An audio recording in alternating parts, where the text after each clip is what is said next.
এই মুহূর্তে এইপিএস ব্যবসা কি তাহলে একদম শেষের পথে? এনপিসিআই রেস্ট্রিকশন একের পর এক এবং সিএসপি কি তাহলে আপনার আগামী দিনের ভবিষ্যৎ? আপনার কি মনে হয়? আজকের এই পুরো ভিডিওতে আমরা জানবো এই রকমই একটা বিষয় নিয়ে এবং এখানে আমরা বিশ্লেষণ করে দেখব যে আগামী দিনে ঠিক কি হতে চলেছে, এইপিএস ব্যবসা কতটা ঊর্ধ্বমুখী বা নিম্নমুখী হবে এবং সিএসপি বিজনেস আগামী দিনে ঠিক কোন পথে যেতে চলেছে। তো চলুন বন্ধুরা, একদম সময় নষ্ট না করে মূল ভিডিওতে ঝাঁপিয়ে পড়বো। আর শুরুতেই বলবো, যদি আপনার এই ধরনের এইপিএস বিজনেস করতে হয় তাহলে আপনি আমাদের কথা মনে করতে পারেন। রয়েছে one of the best AEPS সমাধান এবং যার থেকে একটা খুব সুন্দর একটা রেজিস্টার বুক এবং সাথে আপনি ইনস্ট্যান্ট মাইক্রো এটিএম নিয়ে আপনি এই বিজনেস কিন্তু আরামসে শুরু করতে পারেন।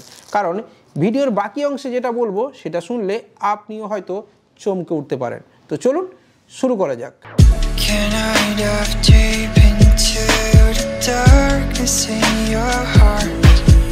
একটা সময়ে এইপিএস বিজনেসের উপর ভর করে প্রতিদিন মানুষের রোজগার বাড়ত। হ্যাঁ বন্ধুরা, এবং এইপিএস থেকে প্রত্যেক দিন 1 থেকে 1,500 টাকাও অনেক মানুষ রোজগার করতেন।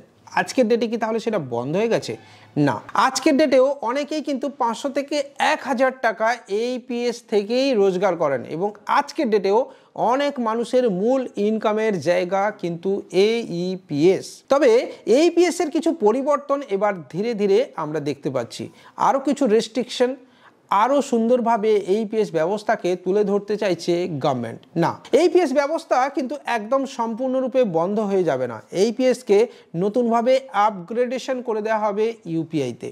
হ্যাঁ বন্ধুরা, এবং ইউপিআইয়ের মাধ্যমে আগামী দিনে হয়তো সব ধরনের ট্রানজ্যাকশন, কমার্শিয়াল এবং পার্সোনাল ট্রানজ্যাকশন আমরা দেখতে পাবো এবং তার মাধ্যমে কমিশনও আর্ন করতে পারবো। এবং ইউপিআই রিলেটেড আশা করা যায় যে গভর্নমেন্ট নতুন আইন খুব শিগগিরই আনবে এবং এবছরের বাজেটে আমরা আশাও করেছিলাম যে ইউপিআই রিলেটেড নতুন আইন বা এইপিএস রিলেটেড বা এই ফিনটেক রিলেটেড নতুন আইন কিছু আসবে, যেটা আসেনি। কিন্তু আগামী দিনে এই রিলেটেড নতুন আইন কিন্তু আসতে বাধ্য বন্ধুরা, কারণ আগামী দিনে এইপিএস থাকবে, পাশাপাশি সিএসপি থাকবে।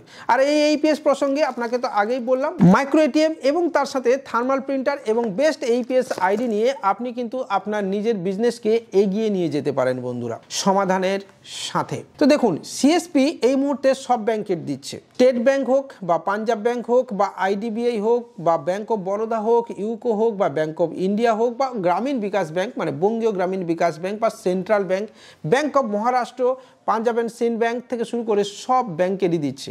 হ্যাঁ বন্ধুরা, আমরাও অনেক ক্ষেত্রে সহযোগিতা করছি এই সিএসপি পাওয়ার জন্য। তাহলে সিএসপি কি ভবিষ্যতে এসে দাঁড়াবে? না, সেটাও সম্ভব নয়। কারণ G2C গভর্নমেন্টের থেকে সিটিজেনদের কিছু পরিষেবা বাধ্যতামূলক থাকে এবং এই পরিষেবাগুলোর মধ্যে একটা হলো এইপিএস সার্ভিস এবং তার সাথে সাথে রয়েছে আরও প্যান কার্ড, ভোটার কার্ড, আধার কার্ড, আরও অনেক একগুচ্ছ কাজ।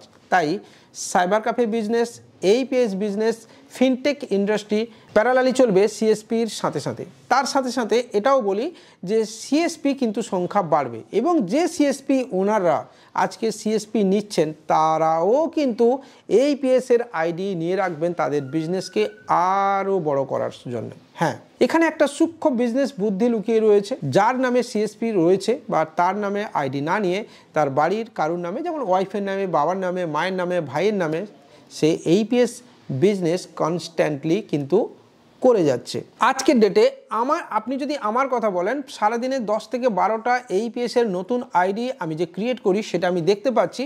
তার মধ্যে 60 to 70% এইপিএস আইডি কিন্তু যাদের গ্রাহক সেবা কেন্দ্র রয়েছে তাদের। তো তাহলে বন্ধুরা, এটাই আপনি ভেবে নিতে পারেন যে গ্রাহক সেবা কেন্দ্র যাদের রয়েছে তারাও কিন্তু এইপিএস চালাতে ইচ্ছুক। অর্থাৎ এইপিএস বিজনেস আগামী দিনে কিন্তু টিকে থাকবে এবং এইপিএস বিজনেস কিন্তু আগামী দিনে পুরো মাত্রায় থাকবে। এবং যদি আপনি এইপিএস এর রিপোর্ট দেখেন, এনপিসিআই যে রিপোর্ট প্রত্যেক বছরে দেয় এইপিএস রিগার্ডিং, সেই রিপোর্ট যদি আপনি দেখেন তাহলে দেখবেন প্রত্যেক বছরে যে এইপিএস হতো সেই এইপিএস এর পরিমাণ কিন্তু কমছে না, প্রায় সমান সমান এইপিএস আসছে। এবং তার সাথে সাথে এটাও বলি যে গভর্নমেন্টের বিভিন্ন প্রজেক্ট আসছে এই এইপিএসকে এগিয়ে নিয়ে যাওয়ার জন্য। যেমন আমাদের রাজ্য সরকারের কথা যদি ধরি, আগামী দিনে কিন্তু লক্ষ্মী ভাণ্ডার 2000 হতে চলেছে। এর ফলে গ্রামীণ ক্ষেত্রে এর ডাইরেক্ট প্রভাব পড়তে চলেছে এবং আগামী দিনে আশা করা যায় যে আগামী 2-3 বছরের মধ্যে নারেগা অর্থাৎ MGNREGA এর মতো প্রকল্প আমরা কিন্তু দেখতে পাবো। গভর্নমেন্টকে এটা বুঝতে হবে যে সাধারণ মানুষের হাতে টাকা না থাকলে, সাধারণ মানুষের ক্রয় ক্ষমতা না বাড়লে এই ইকোনমি থমকে যাবে এবং বাজারের যে অর্থনীতি রয়েছে বা বাজার অর্থনীতি রয়েছে সেটাও থমকে যাবে। তাই আগামী দিনে APS সচল থাকবে এবং বাজার অর্থনীতিকে সচল করতে হলে সাধারণ মানুষের হাতে টাকা দিতে হবে। আর এই সাধারণ মানুষের টাকা আসা মানেই আপনার APS এর ব্যবসা গড়গড়িয়ে চলবে, আপনার রথের চাকা দৌড়বে।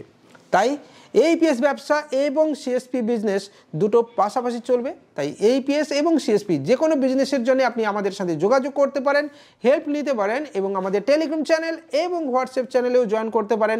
এই ধরনের বিজনেস রিলেটেড ইনফরমেশনের জন্য যে কোনো দিন Monday to Saturday 10 AM to 7 PM এর মধ্যে আপনি আমাদের অফিসও ভিজিট করতে পারেন। আজকের এই ভিডিও এখানেই শেষ করছি। ভালো লাগলে লাইক, কমেন্ট, শেয়ারের সাথে সাথে চ্যানেলটাকে সাবস্ক্রাইব করে দেবেন, বেল আইকন বাজিয়ে দেবেন। দেখা হবে পরের দিন।